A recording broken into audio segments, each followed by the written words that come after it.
Eh bien, bonjour à tous, bienvenue dans ce live ou dans ce replay. Si vous regardez cette vidéo sur YouTube, d'ailleurs, pensez à vous abonner à cette chaîne, activez la petite cloche et laissez des petits pouces bleus, c'est bon pour notre référencement. Et puis bon, si vous êtes sur YouTube, laissez-nous des commentaires et des questions. On essaiera d'y répondre dans le prochain live qui sera le 30 juin.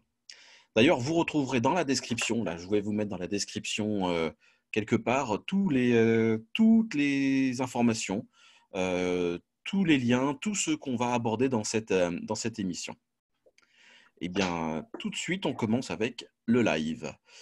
Bonjour, bonjour à tous, bienvenue. Je suis très heureux de vous retrouver pour ce troisième Club Sim. On reçoit aujourd'hui Arnaud Brouquier, qui est coprésident de l'Anitech. Je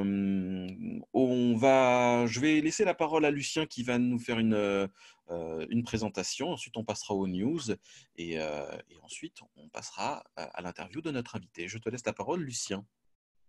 Merci Julien. Écoutez, bonjour à tous. Donc c'est la troisième réunion de notre club SIM, Smart Intégration Mag, donc le club.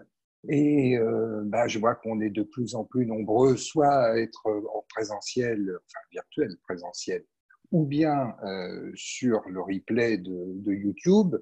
Et effectivement, n'hésitez pas à aller revoir l'émission ou à la voir pour ceux qui ne peuvent pas participer au live. Et je vois que de plus en plus de personnes se connectent donc sur notre chaîne YouTube Smart Intégration, le club Smart Intégration. Donc, c'est facile, vous connectez et vous pouvez revoir les deux premières émissions et puis celle-ci, cette réunion d'aujourd'hui. Alors oui, l'introduction que je veux faire, c'est simplement rappeler en quelques mots. Alors il y a les fidèles, il y a ceux qui sont là maintenant à chaque fois, et puis il y en a des nouveaux qui découvrent notre formule. Donc l'idée, elle est venue au départ avec la direction du magazine Smart Intégration Mag, d'avoir un retour, un échange, un espace de conversation, de réflexion commune, de partage de news intéressantes pour nos activités du courant faible. Et on a choisi ce format virtuel par Zoom, même avant tout ce Covid, ce confinement, etc.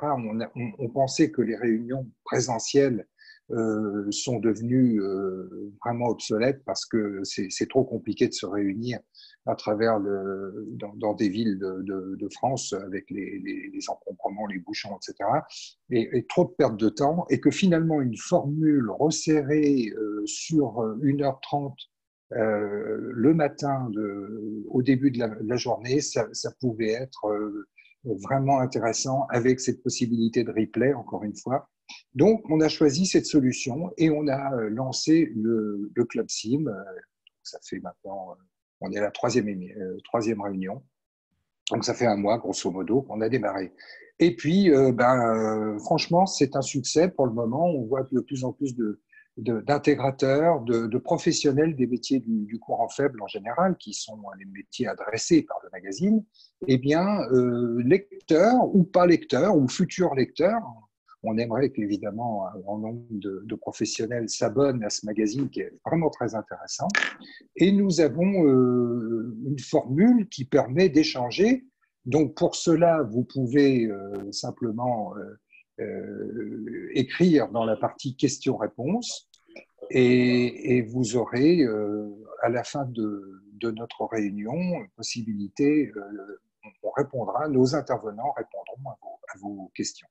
Voilà, donc des échanges, des pistes aussi. Julien va commencer tout de suite par nous donner des infos sur des possibilités, des informations intéressantes quand on est professionnel de ce métier. Si vous êtes connecté, c'est que vous l'êtes. Professionnel de ces métiers du courant faible, que ce soit l'antenne, que ce soit la domotique, le smart home, le smart building, que ce soit évidemment l'intégration audio-vidéo, que ce soit la sécurité électronique, la vidéoprotection, la vidéosurveillance, la sécurité incendie, qui est bien représentée aujourd'hui avec l'Anitech, qui couvre tous ces métiers-là. Et évidemment, on est très, très heureux d'accueillir aujourd'hui, bien sûr, Arnaud Brouquier, que je connais fort bien, puisque je suis aussi ambassadeur de l'Anitech, je le dis au passage, avec grand plaisir.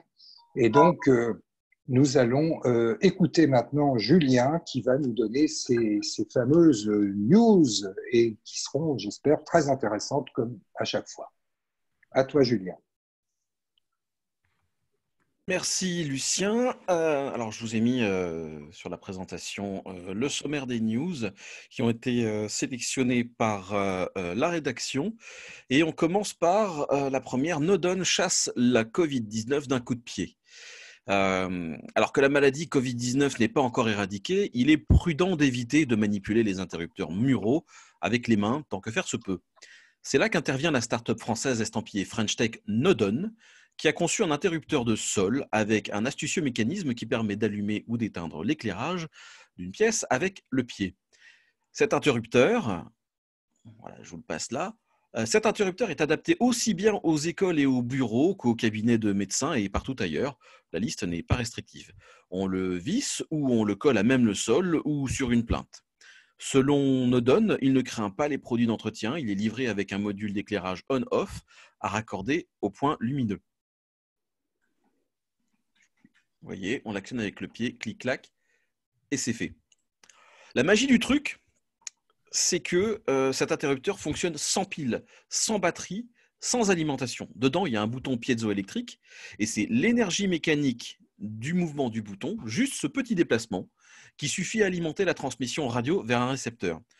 La liaison radio se fait avec un protocole N-Océan dont la portée est d'une trentaine de mètres, ce qui est largement suffisant pour une pièce. Donc niveau maintenance, on est pas mal. Ça résiste aux produits d'entretien, il n'y a pas de pile, on le pose et on l'oublie. Le prix de l'interrupteur de sol et du module d'éclairage est annoncé à 109 €.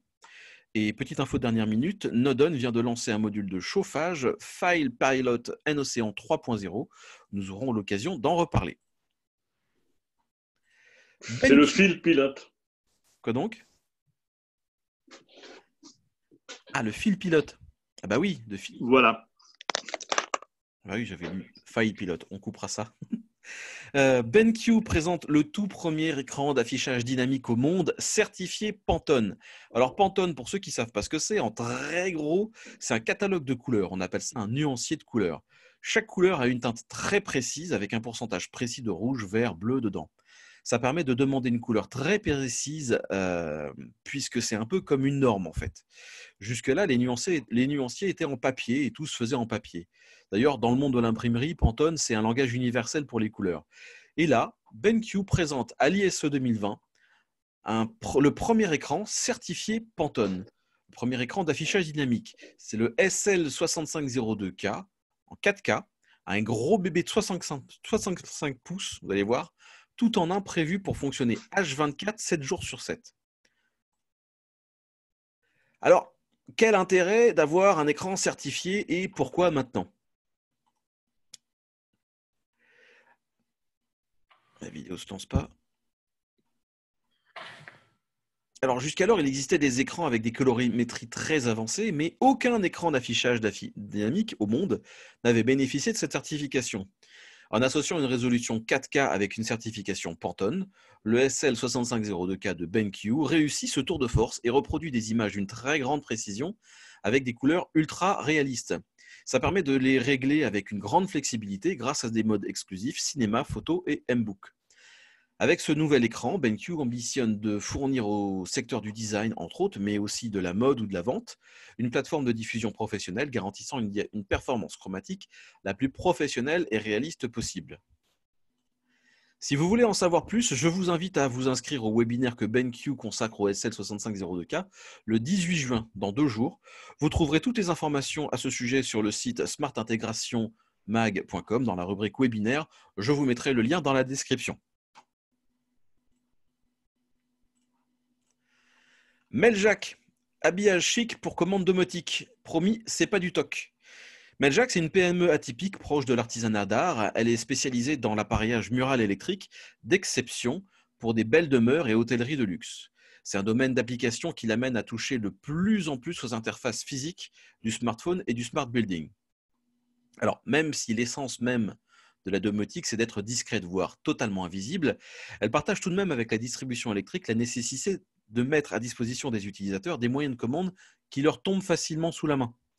Et de ce point de vue-là, le smartphone ou la tablette sont loin d'être l'interface la plus instinctive et pratique qui soit. À côté des marques mondiales d'interrupteurs électriques, on trouve les entreprises de taille plus réduite qui se singularisent par des partis pris esthétiques qui séduisent les architectes d'intérieur. Et justement, ce savoir-faire reconnu de Meljack en la matière en fait une marque appréciée et des particuliers fortunés, mais aussi des hôteliers étoilés qui veulent accueillir leurs clients dans le luxe et la distinction. C'est par exemple Meljack qui équipe chaque chambre du palace parisien Le Meurice des magnifiques multiprises pyramides. On va le voir dans la vidéo dans un instant. C'est Meljack aussi qui habille les télécommandes Crestron de l'hôtel Lutetia. Et c'est encore Meljack qui signe l'appareillage électrique du Rock Hotel et Spa, un 5 étoiles situé en plein cœur de Paris. On pourrait dérouler encore longtemps tant la liste est longue parce qu'ils en équipent énormément et c'est magnifique. À côté de l'hôtellerie de luxe, l'entreprise habille également sur mesure et en laiton divers systèmes électriques ou électroniques de nombreuses marques commercialisées sur le marché. Contrôle de climatisation, thermostat, visiophone, alarme, lecteur de badge, etc. Pour cet été, Meljack vient de sortir des modèles pétillants et colorés à l'esthétique rayonnante, adaptés à de nombreux environnements. Vous pourrez les découvrir ainsi que l'ensemble du catalogue de ce fabricant d'exception sur le site meljack.com, meljac.com. Le lien dans la description.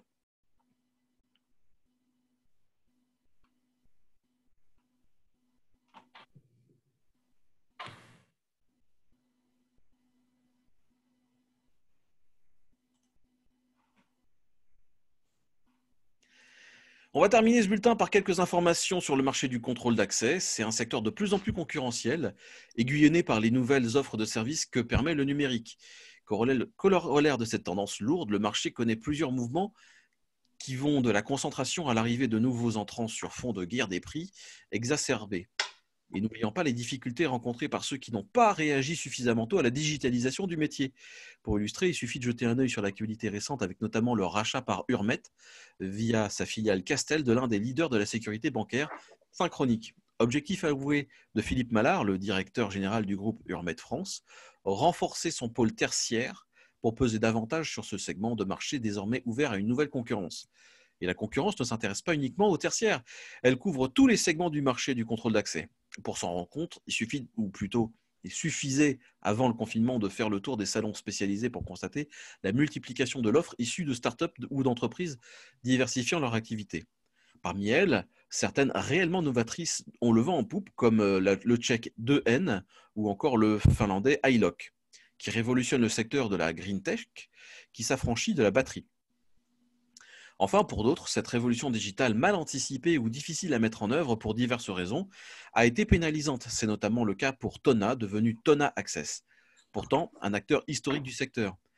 D'une manière générale, ce mouvement n'est pas prêt de s'arrêter. De fait, pour sortir du lot, des leviers sont actionnés. Durée de garantie allongée, effort pour la fidélisation du réseau, effort pour sa montée en compétences. Bref, comme l'affirme avec détermination Jean-Philippe Hulsecke, j'ai toujours du mal à le dire, désolé, le président de Simon Voss France, un seul mot d'ordre, nous différencier. Voilà pour les news. On va passer maintenant la parole à notre invité et je laisse le micro à Lucien pour nous présenter Arnaud Brouquier. Oui, c'est un grand plaisir de présenter Arnaud, ça c'est sûr. Voilà, donc en intro, je dirais qu'on vient d'entendre des news où certains ont pu puiser, j'espère, des infos intéressantes. Et il nous faut des infos intéressantes. C'est vraiment l'objet de l'un des buts principaux de ce club, c'est de pouvoir se serrer les coudes, s'entraider aussi et se donner des idées. Alors, je suis sûr qu'Arnaud, que je vais présenter tout de suite, va nous en donner grâce à l'Anitech qu'il co-préside.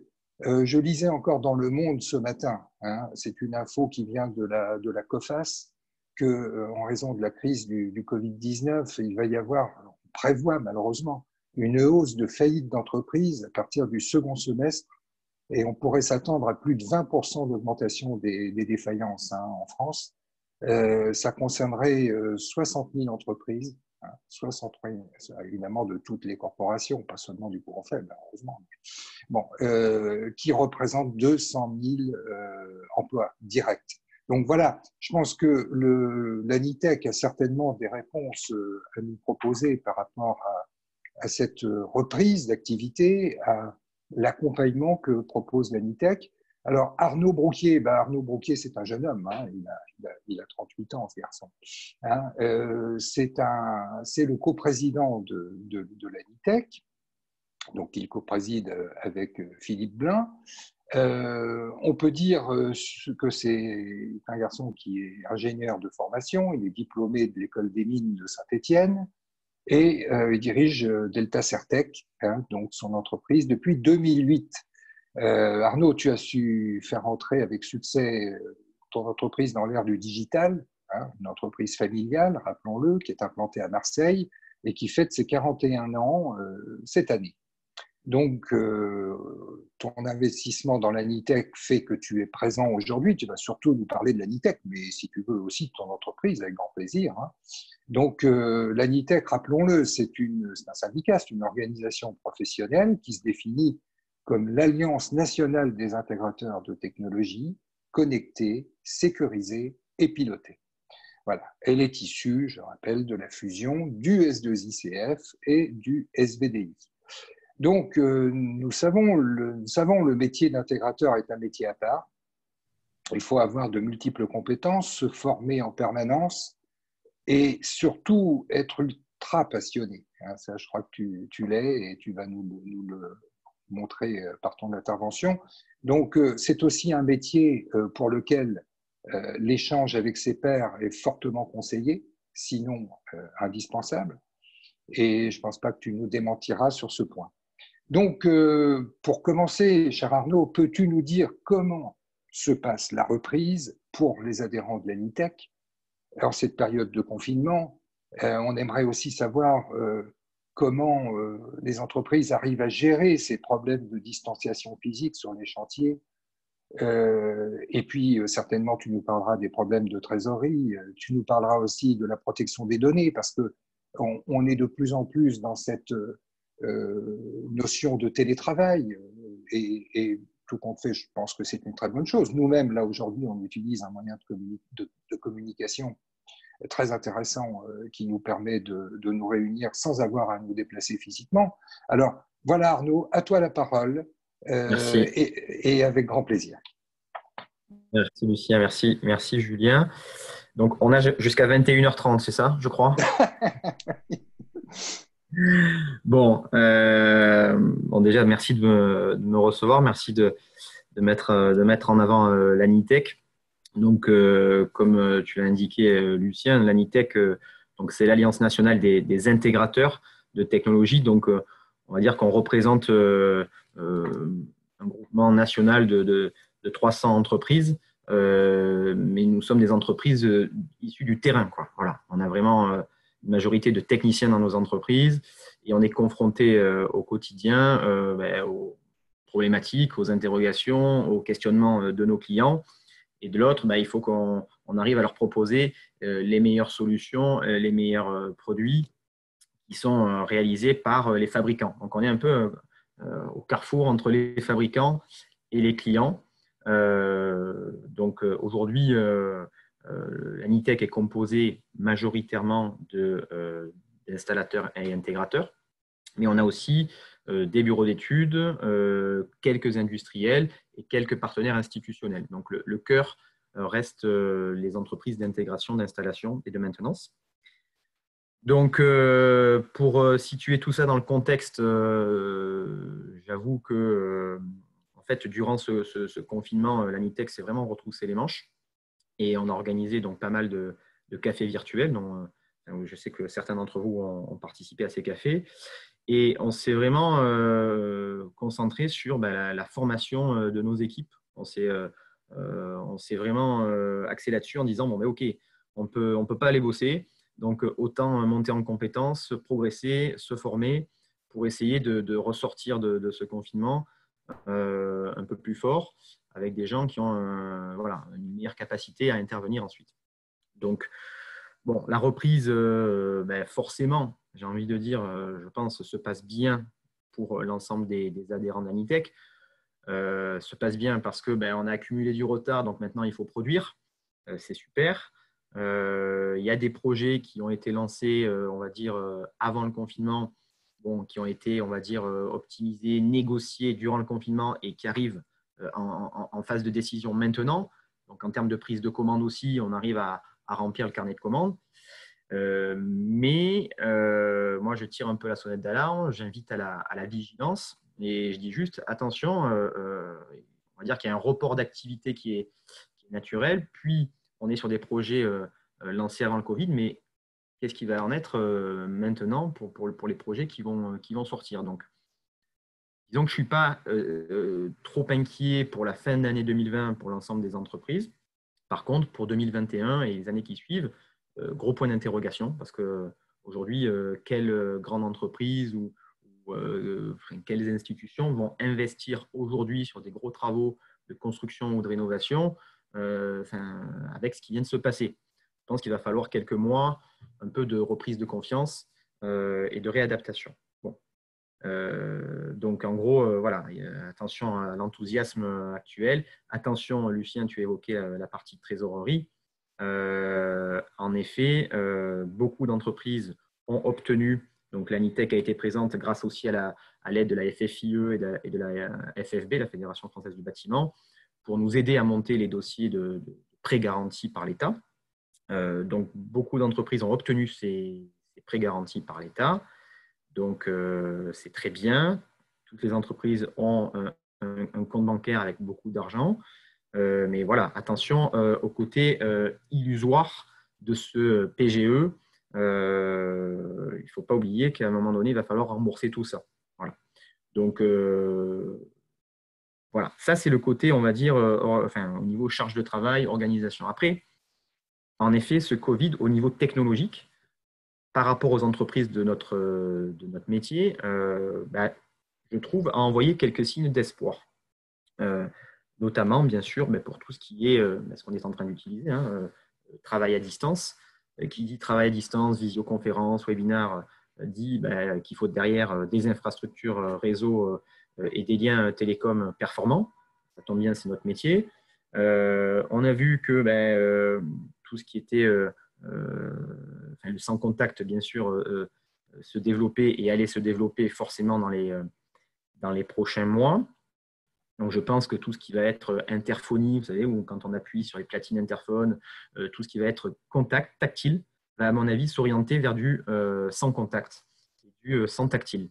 Donc, ça aussi, pour moi, c'est une piste de perspective, on va dire, réjouissante pour les prochains mois. Il y a une petite anecdote pendant ce confinement. Donc là, je parle de mon entreprise, mais on va dire, je généralise ça à l'ensemble des entreprises de l'Anitech, mais on a créé, en fait, on est parti d'une problématique client qui était de dire, en fait, on aimerait ne plus toucher les poignées de porte dans les sanitaires. Donc, est-ce que Delta, en l'occurrence Delta Certec, est-ce que vous avez une solution? Donc là, on a dit, oui, on va réfléchir, laissez-nous 24 heures.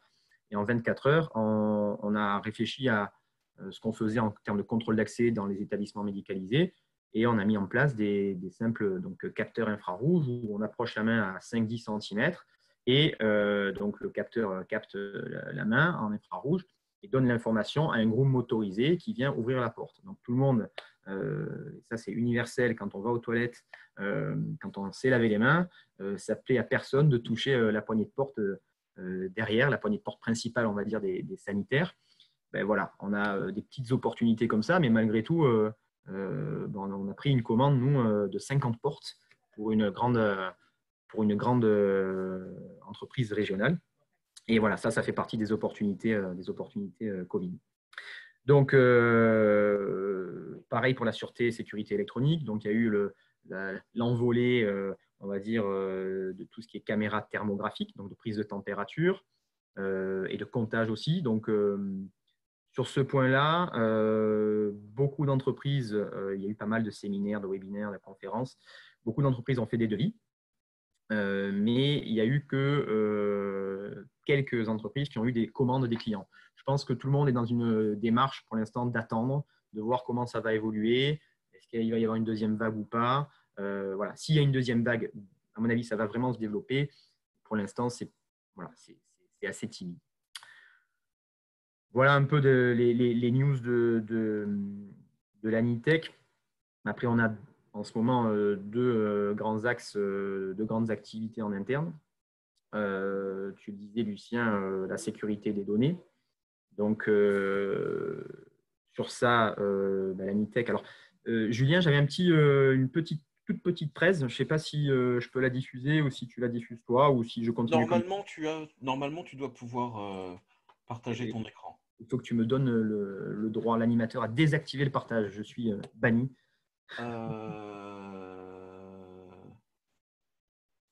Le temps que tu fasses les manifs, je continue.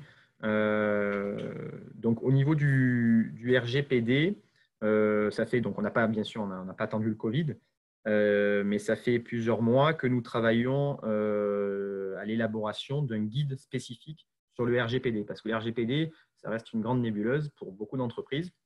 Donc, on a décidé de prendre le taureau par les cornes et de réaliser le… C'est bon, tu m'as donné la main, merci. Tac. Voilà, vous voyez tous mon doc, c'est bon? Je pense que oui. Oui, c'est bon, c'est bon. Voilà, donc je vais passer. Bon, voilà, ça c'était le découpage de l'Anitech, mais je vais me concentrer sur le RGPD. Les engagements, je pourrais y revenir si vous avez des questions, mais avant tout la communication. Les services proposés, voilà. Je reste à la dispo ensuite. Voilà, RGPD, on s'est retroussé les manches et en fait, on a réalisé un guide sur les bonnes pratiques du RGPD. Donc, on a réalisé un livre blanc, en fait, en quelque sorte, qui va servir dans les prochains mois, parce que c'est prévu pour le deuxième semestre, qui va servir de base pour l'élaboration d'un label qui sera délivré par le CNPP. Donc, c'est quand même une grosse satisfaction pour nous parce qu'on est la première organisation donc, à avoir édité un guide spécifique sur le RGPD, d'ailleurs qui est téléchargeable sur notre site internet, sur le site internet de l'Anitech. Donc, je vous invite à aller il y a le lien qui est en bas. Donc, ça, clairement, pourquoi on a fait ce guide? C'est parce que voilà, l'idée, c'est d'apporter un cadre quand même réglementaire à toutes ces données numériques qui sont énormément présentes et qui vont se développer avec tout ce qu'on vient de dire dans les prochaines années, que ce soit pour la sûreté, sécurité électronique, pour tout ce qui est réseau de IT et réseau de communication, pour tout ce qui est affichage dynamique. Voilà, l'idée, c'est de dire, OK, l'Anitech est présente sur tous ces métiers-là, mais in fine, tout ça reste de la donnée. Donc, voilà, on propose un guide pour vraiment maîtriser et sécuriser l'ensemble des données qui sont générées par tous ces équipements-là. Et on permet aux entreprises, pour qui ce n'est pas évident de se pencher sur le RGPD, en fait, on essaie par ce guide de le rendre vraiment accessible. Voilà.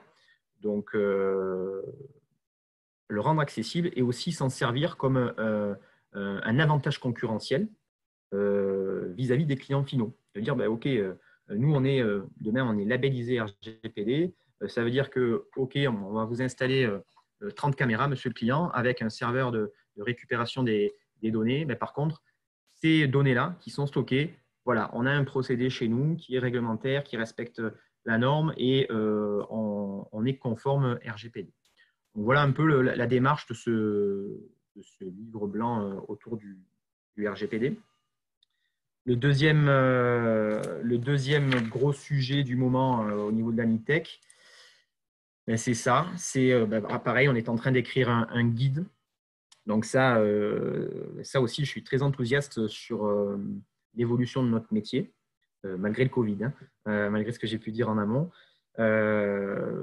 Pour nous, l'intégrateur, l'installateur, intégrateur, mainteneur va et doit devenir dans les prochaines années une sorte d'opérateur, je rajouterai à ce qui est marqué, je rajouterai opérateur local de services numériques.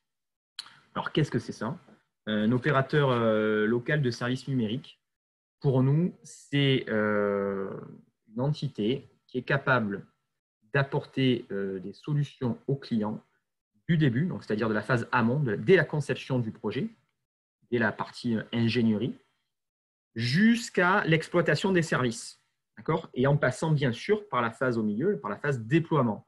Donc en gros, on voit bien que tous les projets qui ont été lancés ces dernières années, un peu high-tech, smart building, smart home, etc., n'ont pas été vraiment une réussite. Pourquoi? Parce qu'à la fin, c'est bien, il y a de la technologie dans le bâtiment, sauf que en termes d'usage et au niveau des clients finaux, en fait, on n'utilise peut-être pas forcément bien tout ce qui a été déployé.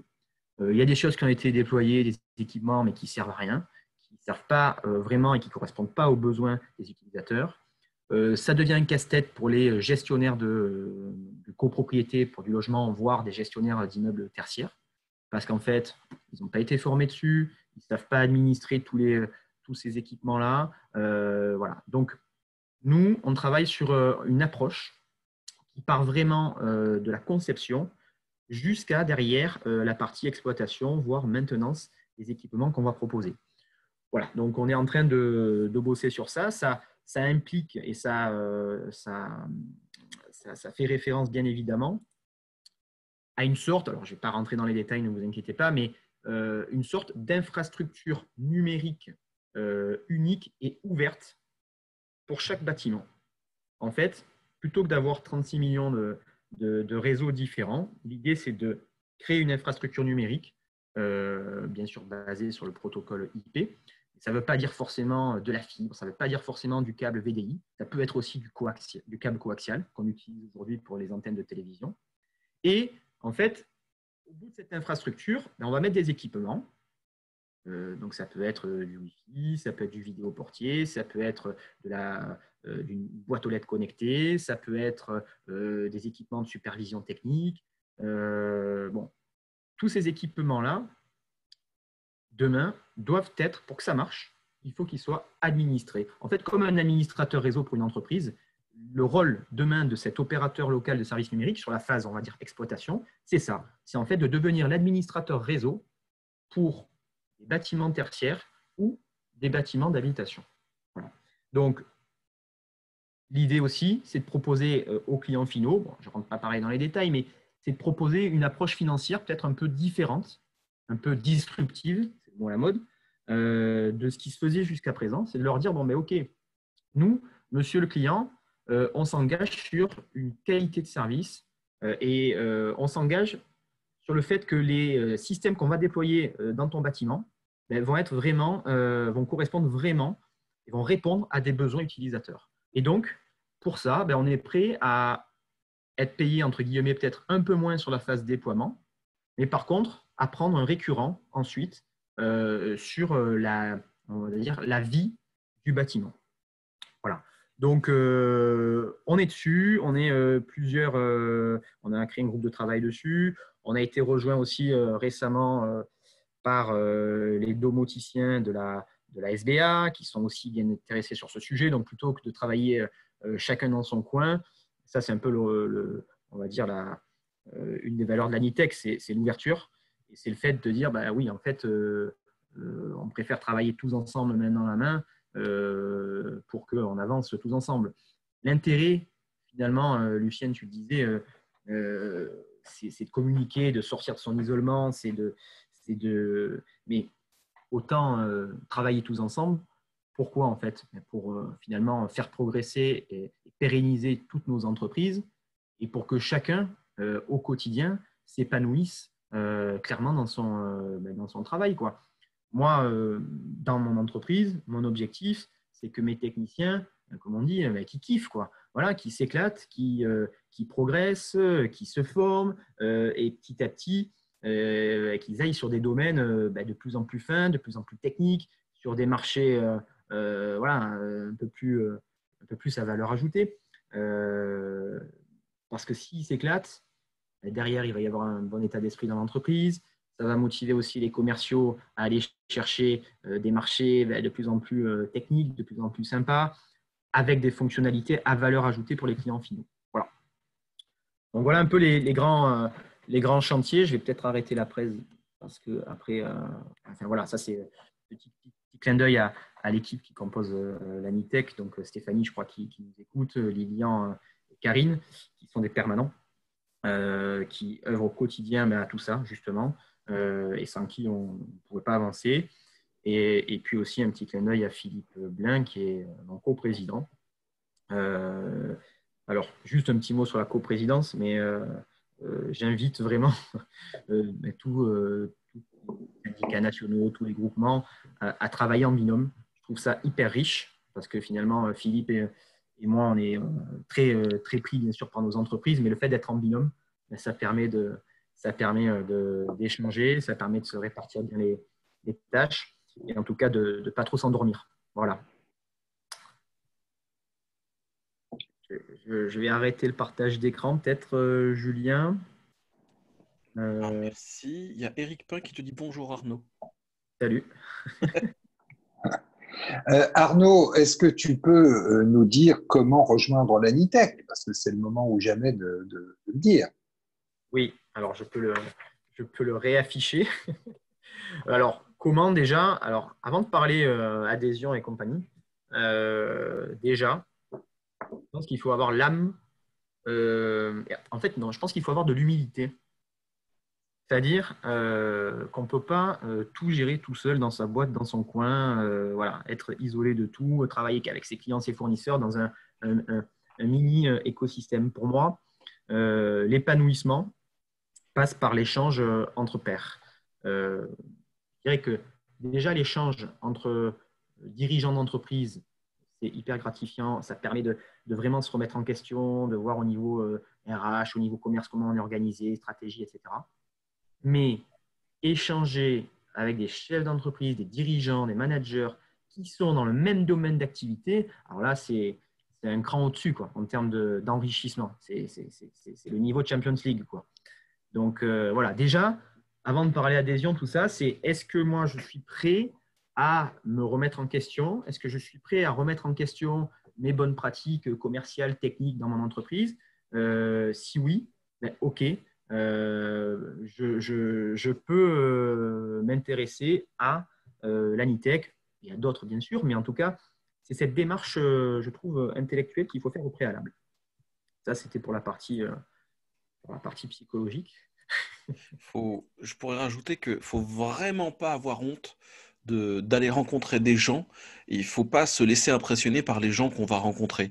Moi, par ailleurs, je suis inscrit dans un autre club où il y a des gens qui commencent et il y a des pointures et on est tous à un même niveau d'égalité et j'ai jamais autant évolué et progressé qu'en étant au contact de ces personnes-là, tant au niveau des grandes pointures qu'au niveau des petits qui se lancent, parce que quand il y a divers niveaux de compétences et de savoir-faire et d'expérience, quand il y a tous les niveaux d'expérience qui sont mélangés, on apprend énormément et il n'y a aucun jugement. Donc, je peux vraiment appuyer le fait que rencontrer du monde, faire partie d'un club, mais un club de winners. C'est vraiment essentiel. On peut trouver ça et là des clubs de pleurniche où on va dire oh là là, c'est vrai, c'est difficile, ah, mes clients ils sont méchants, ils sont vilains, le marché c'est difficile. Non, non, non. Il faut éviter ce genre de club et plutôt rejoindre des associations, des structures comme l'Anitech où on va vraiment gagner en compétences et gagner on sait vraiment que du bénéfique.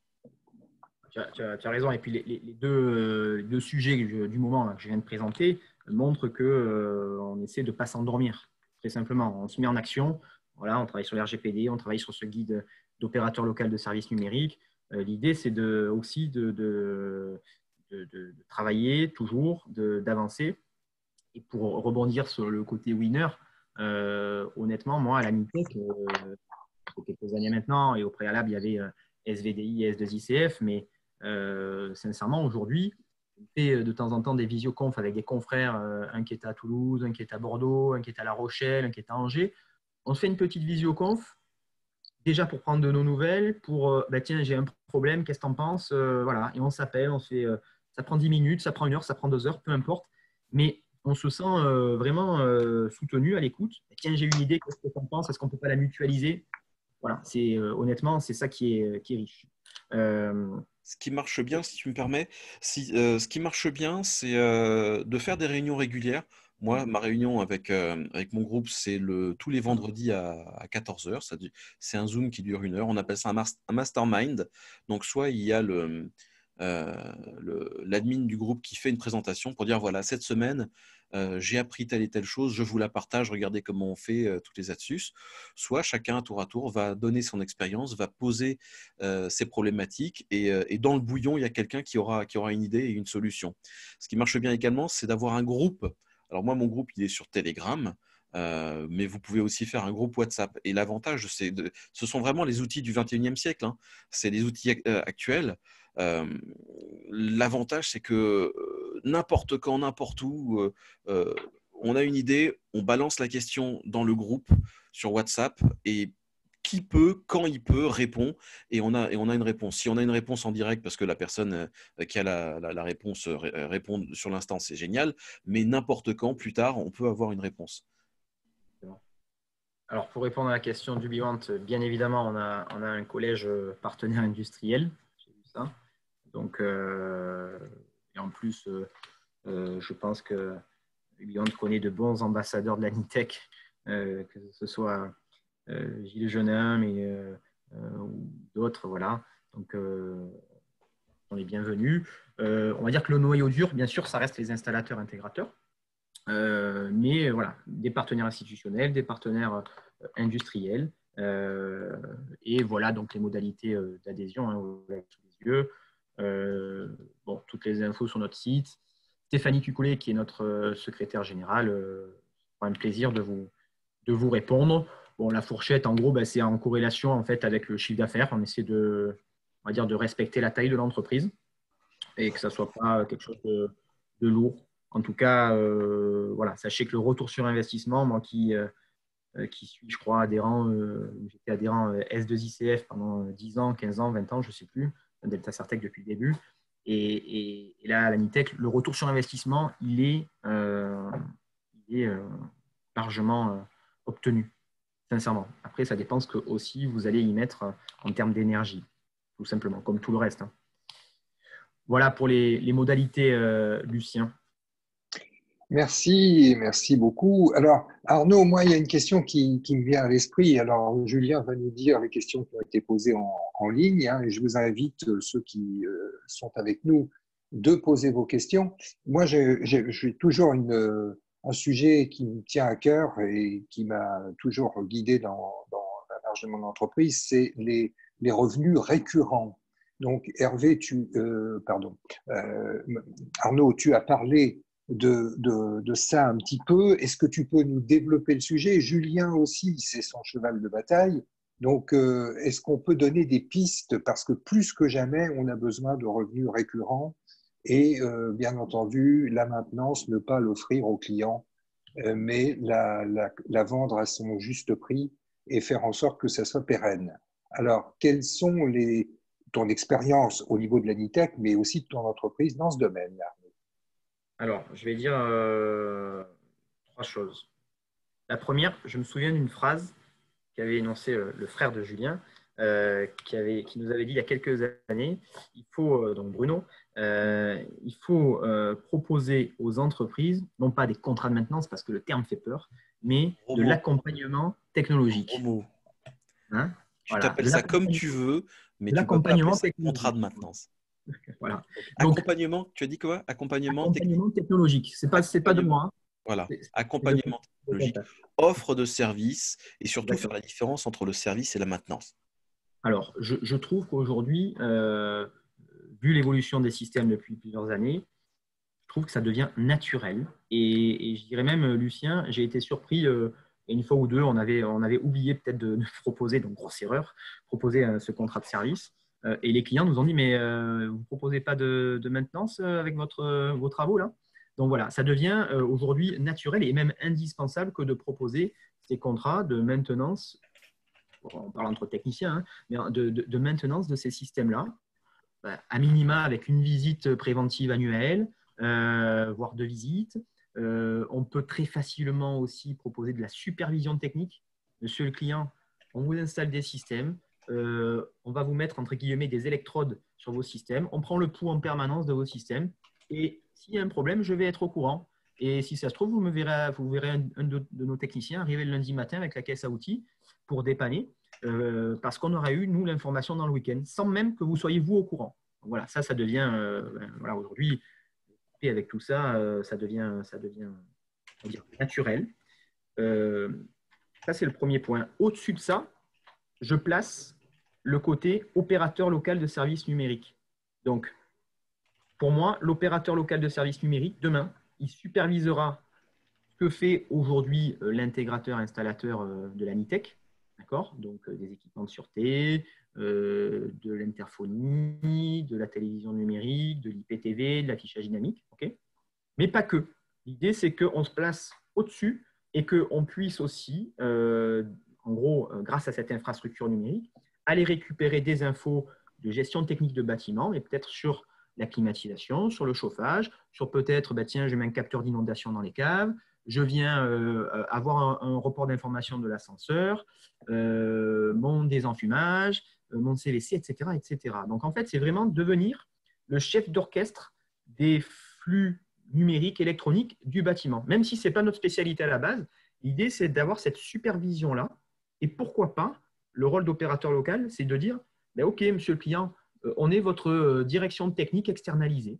Et on a une info qui remonte, peut-être qu'on va nous envoyer nous-mêmes, on va relier cette information à l'entreprise de maintenance de l'ascenseur, par exemple, ou à l'entreprise de CVC. Donc voilà, ça pour moi, c'est une source de revenus récurrent, parce que ça, c'est à mensualiser pour les prochaines années. Et troisième idée, moi, c'est ce que j'ai fait dans ma boîte et je sais que pas mal de membres de la NITEC l'ont fait, c'est de créer une entreprise d'opérateurs télécom et Internet pour les professionnels. Donc, moi, je l'ai fait. J'ai créé une filiale qui s'appelle Delta Télécom. Vous pourrez aller voir le site pour prendre des idées. Hein. Pas l'adresse du site? C'est deltatelecom.fr. deltatelecom.fr et il y a Delta Certec dans les commentaires. Et en fait, l'idée avec Delta Certec et Delta Telecom, je prends l'exemple parce que je le connais par cœur, mais c'est d'apporter une offre globale à nos clients en disant, voilà, monsieur le client, on vous déploie 30 caméras, on vous met du contrôle d'accès, on vous refait toute votre téléphonie et votre réseau Wi-Fi, mais en amont de tout ça, on vous apporte le lien. Alors, c'est sûr que Delta Telecom ne peut pas rivaliser, on va dire, avec Orange, SFR et Bouygues, c'est évident. Et nous ne possédons pas nos propres infrastructures parce que ça coûterait trop cher. Par contre, en fait, moi, je schématise ça en disant, voilà, vous avez des autoroutes et sur chaque autoroute, il y a un exploitant. L'idée, c'est qu'on utilise, nous, peut-être l'autoroute, les tuyaux d'Orange, d'SFR ou de Bouygues. C'est à nous de choisir la meilleure autoroute et on y fait passer notre signal dedans. Voilà. En fait, pour le client, qu'est-ce qu'on lui apporte? On lui apporte de la sérénité, de la garantie, de la réactivité. Il préfère même payer le même prix, voire un tout petit peu plus cher. Hein. Et parfois, on arrive à être moins cher parce qu'on rationalise les coûts. Hein. Mais surtout, avoir quelqu'un en face, un numéro en 01, 02, 03 ou 04 plutôt qu'en 0800, des vrais techniciens, quelqu'un qui va voir au fur et à mesure. Donc, ça, pareil, on sait très bien que les télécoms et télécoms et Internet, c'est une source de récurrence, c'est quasiment que du récurrent. Quoi. Je Donc, lance un sondage. Pardon. Je vais lancer un sondage d'ailleurs. Là, vous allez pouvoir participer. Il y a beaucoup de participants à cette réunion. C'est quand proposer un contrat de maintenance. Donc, je lance le sondage.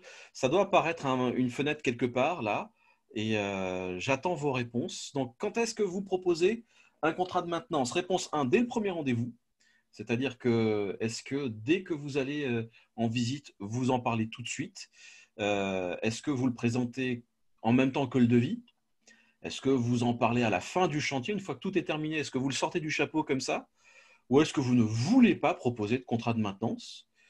Et dernière question, comment on fait un contrat de maintenance? Est-ce que vous savez, est-ce que vous avez eu, est-ce que vous savez faire un contrat de maintenance? Est-ce que vous avez voulu en faire un? Voilà. Et j'ai répondu pour ma part.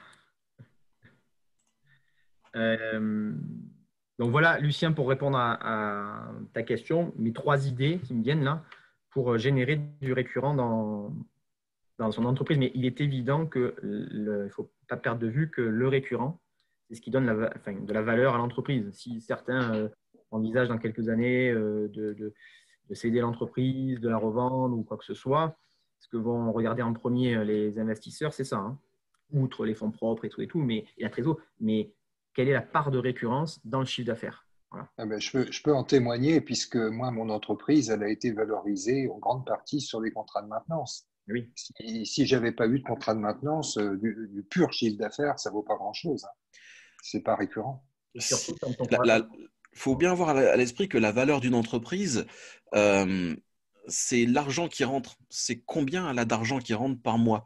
Si vous vous contentez de faire un chantier et puis après d'abandonner le chantier, la valeur de votre entreprise, c'est votre camionnette et vos outils. Alors que si vous savez présenter à un banquier que voilà, il y a tant et tant et tant d'argent qui rentre chaque mois ou chaque année, c'est ça. La valeur de votre entreprise, c'est le pognon qui rentre dedans. On est beaucoup plus serein, et surtout avec ce qui vient de se passer, hein.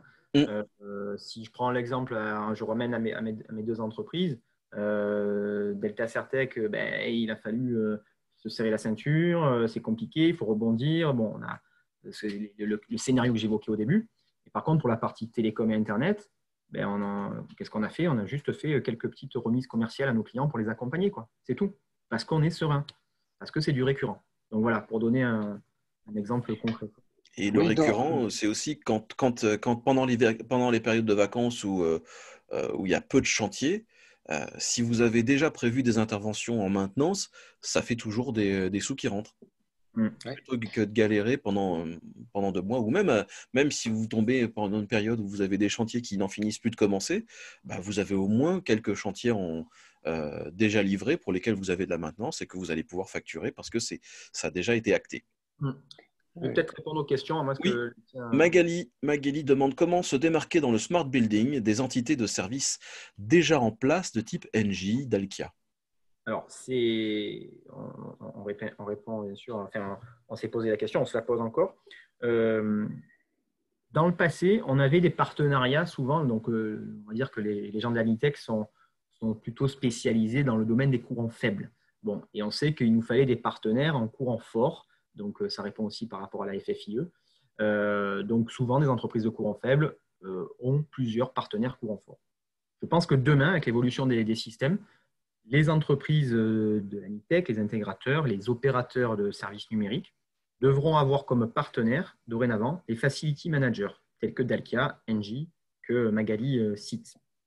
Donc, comment on se démarque? Très simplement, par notre technicité et par le fait qu'on maîtrise l'ensemble des outils numériques, des flux numériques du bâtiment. Alors, on n'est pas des spécialistes du chauffage, peut-être, de la plomberie. Eux le sont. On va dire qu'ils sont beaucoup plus généralistes que nous, spécialistes de la supervision technique. Et par contre, on va pouvoir aller superviser les équipements dont ils ont la responsabilité. Donc, je pense qu'il faut travailler dorénavant, main dans la main, avec ces gens-là. Voilà pour la partie, bien sûr, il y a le lot CVC dans le building, il n'y a pas que le lot, tout à fait. Voilà, les voir comme des partenaires. Et moi, de plus en plus, finalement, je travaille avec des Dalkia qui, alors, soit on est en sous-traitance, soit on est en co-traitance, et ils nous confient la partie technique. L'idée demain, c'est de leur apporter des outils et de leur vendre peut-être, hein, pour vraiment superviser l'ensemble des équipements, dont le lot CVC. Voilà. Après, il y avait une question pour la FFIE, je crois. J'ai en partie répondu. C'était les électriciens de la FFIE. Alors oui, il ne faut pas oublier que l'Anitech, on va dire, est une émanation de la... tout couvert, hein, est sponsorisé par la FFIE, la Fédération française des intégrateurs électriciens. Ça, c'est depuis janvier. Et en fait, l'Anitech, pour la FFIE, est en gros, je dirais, le navire qui fait le sillage, quoi, au niveau de toutes ces technologies. Donc, il y a 3 ans, 4 ans, j'ai envie de dire, peut-être que la FFIE, le terme intégrateur, c'était assez flou pour eux. Donc, l'Anitech a travaillé dans ce sens, on a avancé, on a créé des guides, on a fait plein de travaux. Mais du coup, finalement, la FFIE, maintenant, se définit comme intégrateur électricien. Donc peut-être que dans quelques années, la FFIE intégrera cette casquette d'opérateur local de services numériques. En gros, on expérimente, on œuvre pour qu'ensuite on puisse généraliser ça. Mais c'est tant mieux, ça nous. On sent qu'il y a la FFIE, nous, qui est derrière, qui nous pousse. Et c'est tant mieux parce que justement, ça nous pousse à nous remettre en question. Voilà. Une nouvelle question. Difficile de signer du récurrent dans le smart home quand il y a déjà un personnel technique sur place. Eh bien, pour ça, il y a des solutions. Il y a quand même des solutions pour sortir du lot. Je viens de mettre dans la conversation un lien sur une formation que je propose. Si vous voulez tout savoir sur le contrat de maintenance, vous allez voir, c'est une formation à télécharger, que vous pouvez commencer dès maintenant. Et avant le journal de 20h ce soir, vous disposerez de votre propre contrat de maintenance validé. Validé parce que en fait, on a pris le problème à l'envers. Au lieu de faire pondre un contrat de maintenance par un juriste qui va faire un truc de 1 km avec une liste de clauses interminable, on a pris le truc à l'envers, vous allez voir. Le lien est dans la description. Et pour répondre à Magali aussi, Julien, je dirais que c'est comme quand on propose un contrat de maintenance à une entreprise qui dispose déjà d'un administrateur réseau. En fait, l'idée, c'est on ne fait pas le même métier que l'administrateur réseau quand on propose un contrat de maintenance en téléphonie, en écran d'affichage ou en sûreté. Il faut vraiment, je pense, se présenter, ça c'est plus de l'approche commerciale, mais se présenter comme un partenaire de cette personne-là. L'idée, c'est que ce personnel technique, il faut qu'on lui facilite la vie, qu'on lui apporte des services à lui dans son quotidien, pour qu'au final, le client final qui nous fait travailler, et lui et nous, soit pleinement satisfait. Donc l'idée, c'est de les voir encore une fois comme des partenaires à qui on va apporter des solutions pour être plus réactifs, pour qu'il y ait l'info en temps réel et des choses comme ça. Voilà.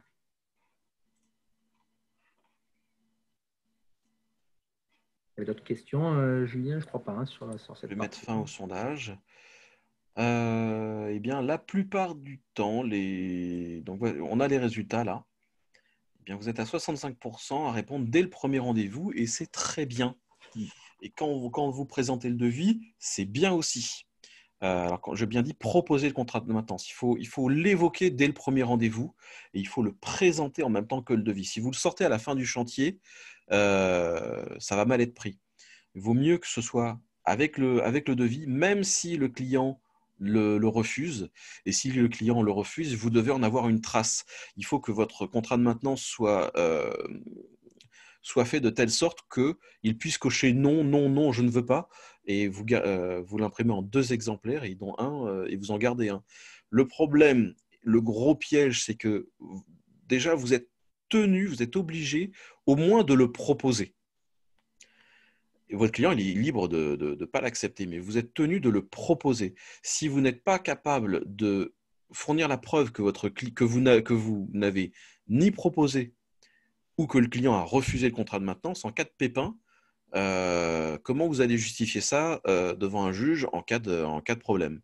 Et des problèmes, il peut y en avoir n'importe où. Là, j'étais sur un chantier récemment et j'ai vu que l'électricien, il avait planqué un switch dans la plainte. Donc voilà, si vous pouvez pas, s'il y a un problème après, comment vous allez justifier ça? Donc au moins, c'est que quand il y a un problème, quand il y a un contrat de maintenance, même si le client a dit non, je prends pas, et quand il y a un problème et que vous allez devant le juge et que vous voulez justifier, vous allez regarder, le client il a dit non, ce problème il aurait pu être évité si j'étais venu faire la maintenance, et comme ça n'a pas été demandé, je ne suis pas responsable.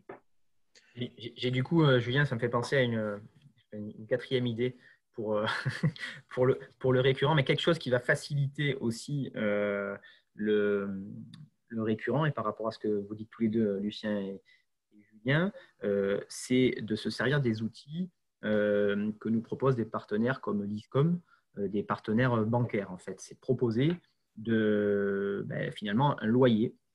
En fait, les entreprises, là en ce moment, elles pensent qu'elles ont beaucoup de trésor, mais attention, c'est souvent dû aux prêts garantis par l'État, ce que je disais au début. Mais il faut aussi être flexible là-dessus et leur proposer soit s'ils veulent vraiment de la vente directe, pas de souci, ok.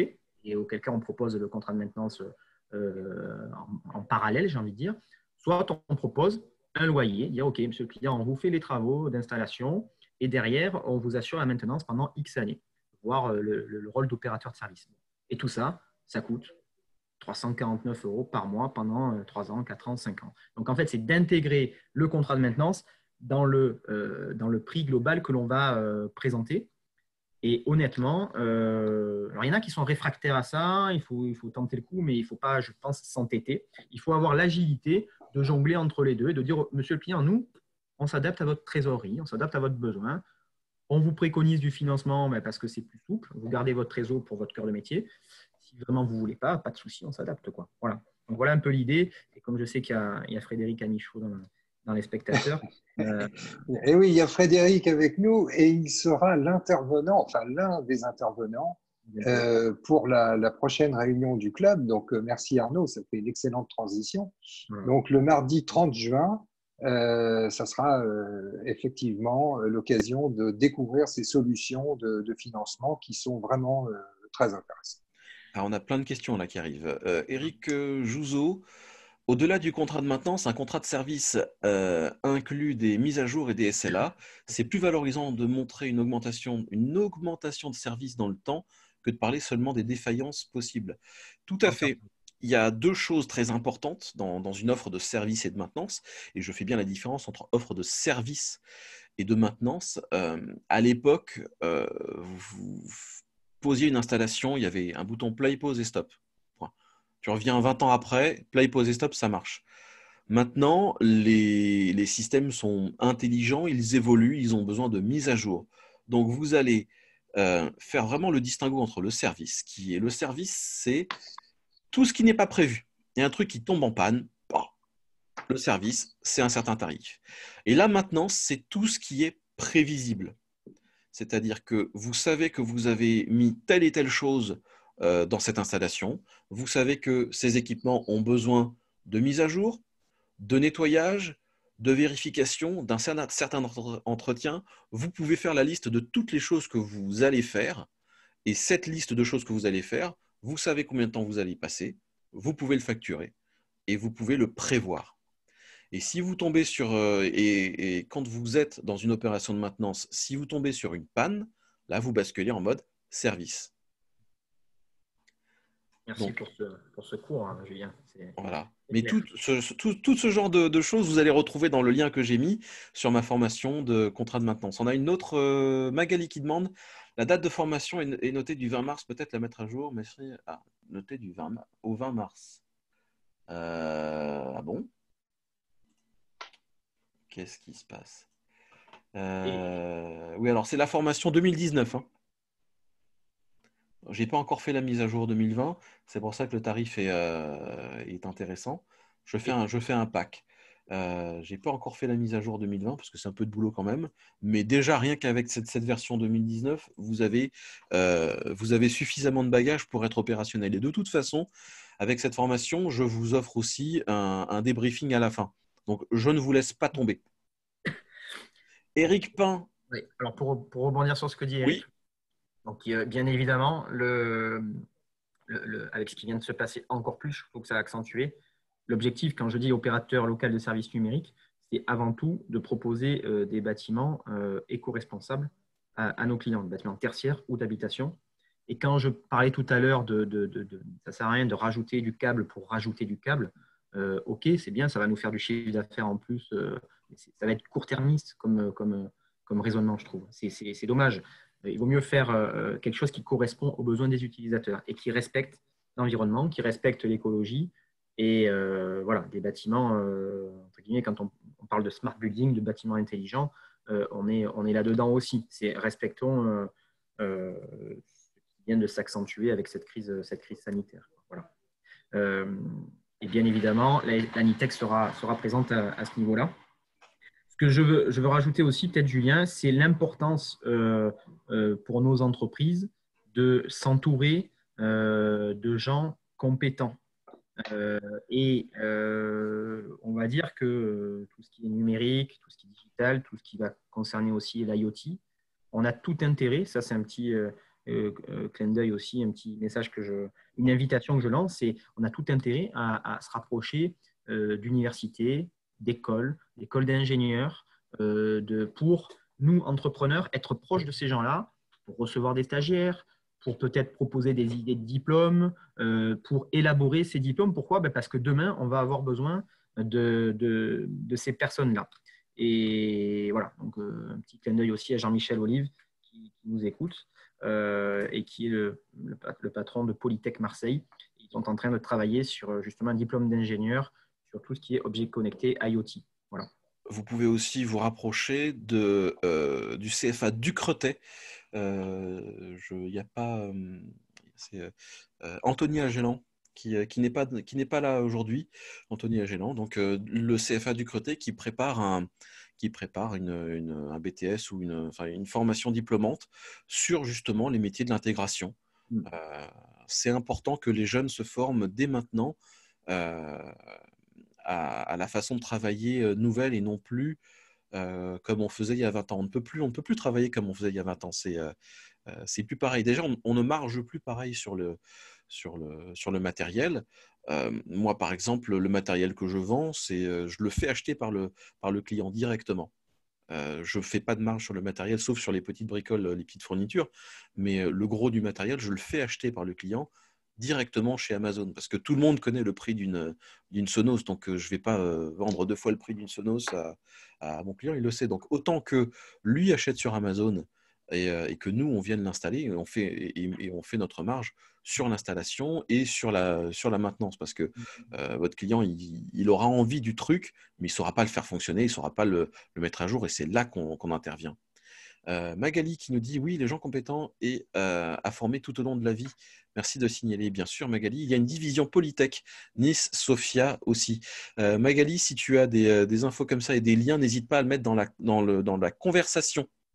Jean-Yves Orcel qui dit il y a un IUT de Créteil. Bah, super. Si vous connaissez si vous connaissez tout ça, mettez-le dans la conversation et non pas dans questions-réponses, s'il vous plaît. Ce qui est intéressant dans ce que dit Magali, c'est que bien sûr, il faut arriver à attirer ces gens-là. Donc, il y a aussi tout ce qui est démarche d'entreprise, valeurs, parce qu'il faut attirer ces jeunes profils-là. Mais ce qui est riche et ce qui est top dans notre activité, c'est qu'on a tellement de domaines dans lesquels on peut évoluer et se spécialiser qu'un technicien qui rentre chez nous, pendant des décennies, ne va pas s'ennuyer parce qu'il va pouvoir progresser, rebondir sur un domaine, devenir soit un technicien expert sur un sujet, soit plutôt un technicien MacGyver, entre guillemets, plutôt généraliste et qui s'adapte un peu à tout. Donc, mais oui. Il faut créer plein de postes comme ça et qui s'éclatent et qui prennent du plaisir, quoi. Surtout que nos jeunes qui ont 20 ans en 2020, ils ont 20 ans en 2020, pas en 2000. C'est-à-dire qu'il y a 20 ans de ça, il n'y avait pas autant de choses technologiques fabuleuses, je dis bien fabuleuses, parce que nous, il y a 20 ans, on avait l'email, on avait l'ADSL, c'était super, on avait les gros barcodes. Maintenant, les technologies de 2020 sont absolument fantastiques. On peut parler à des objets, je ne sais pas si tu te rends compte, on parle à un objet et il nous répond, et parfois il se fout de notre gueule. Donc maintenant, en 2020, les jeunes qui arrivent dans ce monde-là, c'est Alice au pays des merveilles. Donc, il y a vraiment du boulot. Déjà, du boulot, il y en a parce que les clients vont acheter tout un tas de trucs rigolos qu'il va falloir installer et mettre à jour. Et en plus, la technologie actuelle, elle est vraiment plus intéressante que la technologie d'il y a 20 ans. Arnaud Gabel nous dit bonjour, au-delà des réflexions et des réunions de travail concernant les enjeux du numérique dans le bâtiment, travaillez-vous également sur des sujets production et stockage d'énergie? En effet, il faut penser aux BEPOS et TEPOS où il sera nécessaire de déployer des infrastructures numériques. Bon, sur ça, on n'a pas de groupe de travail actuellement dessus, mais on sait que c'est un sujet qu'il va falloir qu'on aborde très rapidement dans les prochains mois.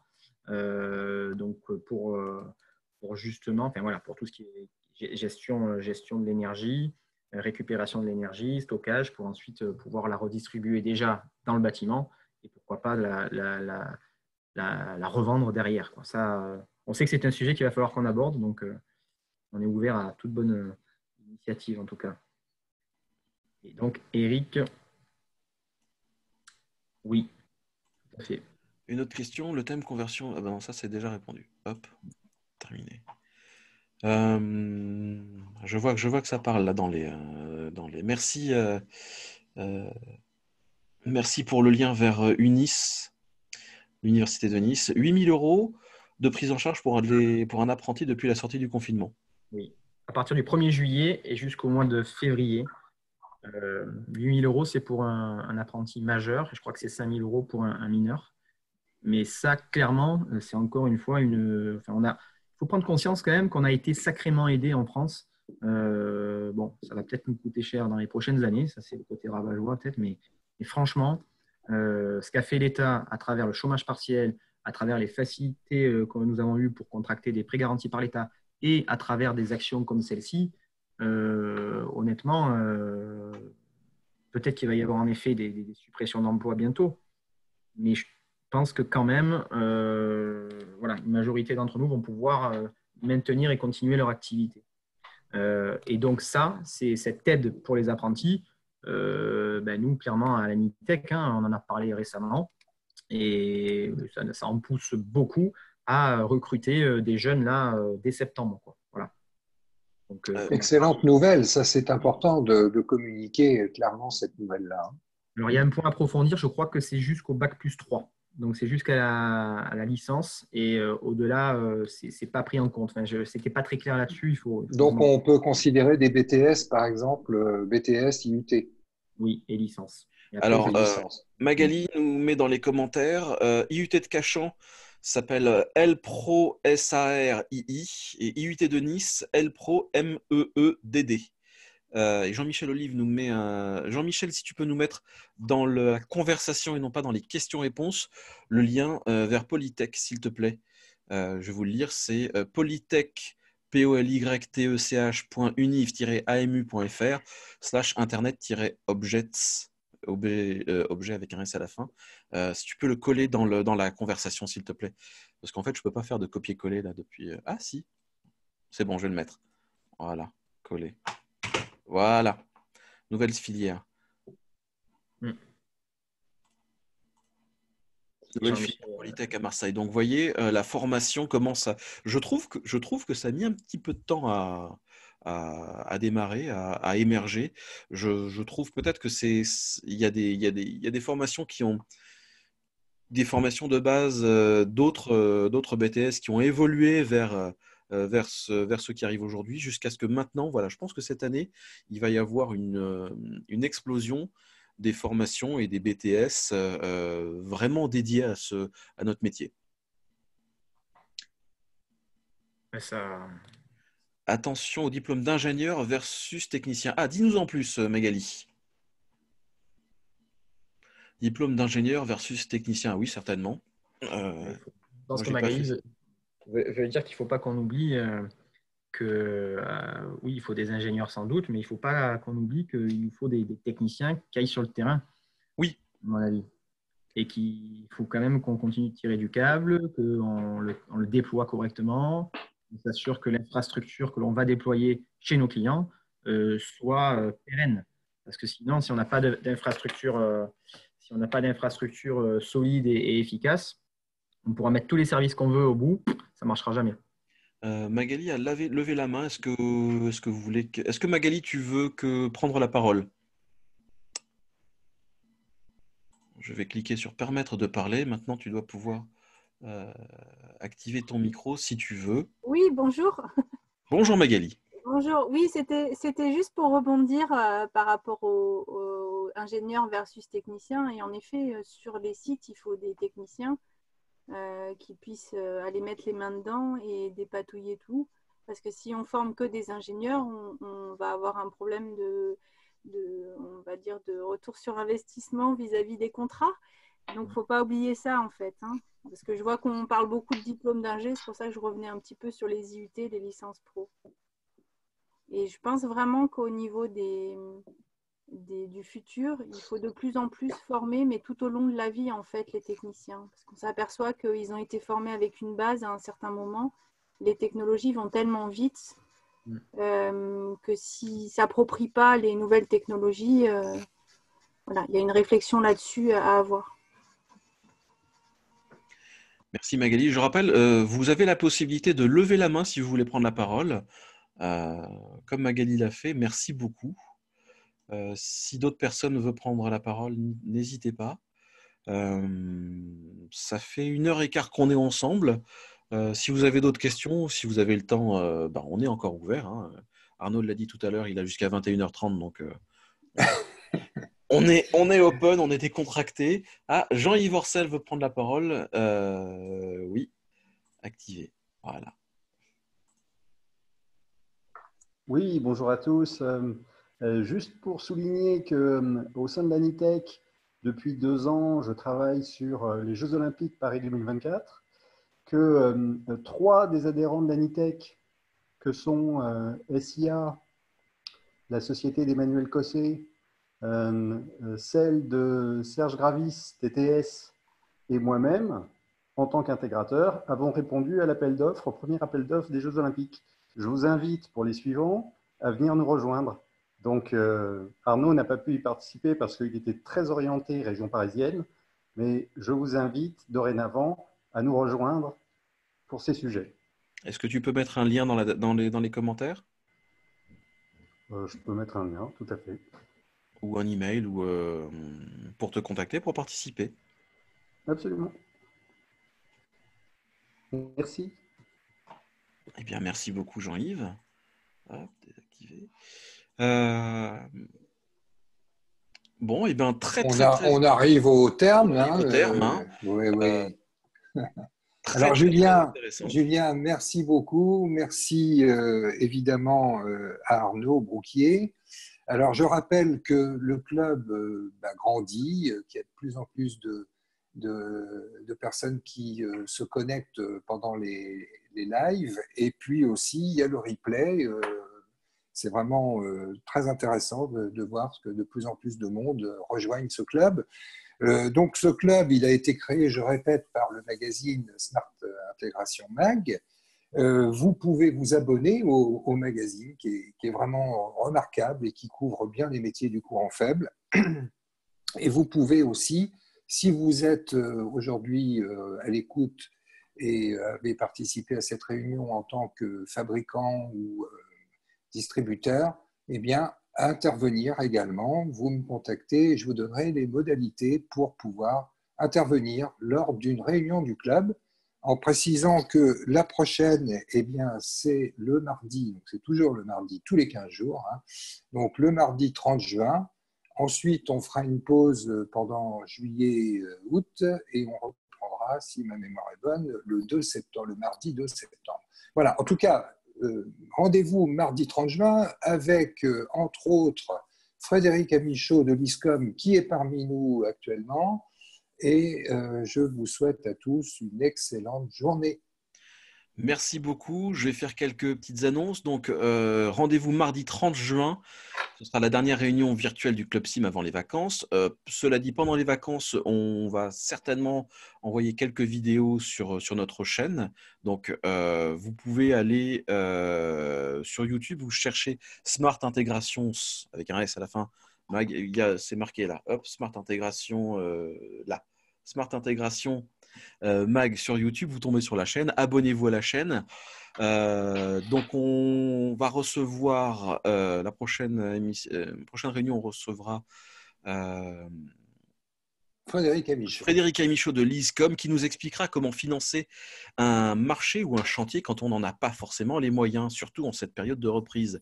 En 2 mots, l'ISCOM intervient quand par exemple vous signez un gros chantier que vous n'avez pas la trésorerie pour acheter le matériel. C'est ça ? Ah oui, entre autres. Oui. Voilà, mais il nous dira tout. Voilà. Tout. Hein. Donc, c'est une nouvelle façon de travailler extrêmement intéressante et de résoudre ces problèmes de trésorerie surtout et d'avoir des ventes récurrentes, hein, des ventes et du service intégré. Donc, ne ratez pas ce rendez-vous. Vous allez recevoir l'invitation à la fin de cette réunion. Vous trouverez également tous les liens pour vous inscrire à la prochaine réunion dans la description du replay. Le replay sera disponible dans quelques minutes sur notre chaîne YouTube. Vous pouvez d'ores et déjà aller vous abonner à la chaîne. Je vous mets le lien dans la discussion. Là, je vous le mets tout de suite. Hop, sinon, vous pouvez aller chercher sur YouTube. Voilà, Voilà. N'hésitez pas à partager la vidéo du replay. Partagez aussi le lien d'invitation à vos amis. Ce sera un gros coup de pouce que vous pourrez leur apporter. Vous savez comme moi que la trésorerie est essentielle pour une entreprise. On en parlera avec l'ISCOM le 30 juin, même endroit, même heure. Et n'oubliez pas de vous abonner au magazine. Sur ce, merci beaucoup Arnaud, merci Lucien, merci à tous toutes les participants. Et je vous dis à mardi 30 juin. prochain. 30 juin. Salut. À bientôt. Salut.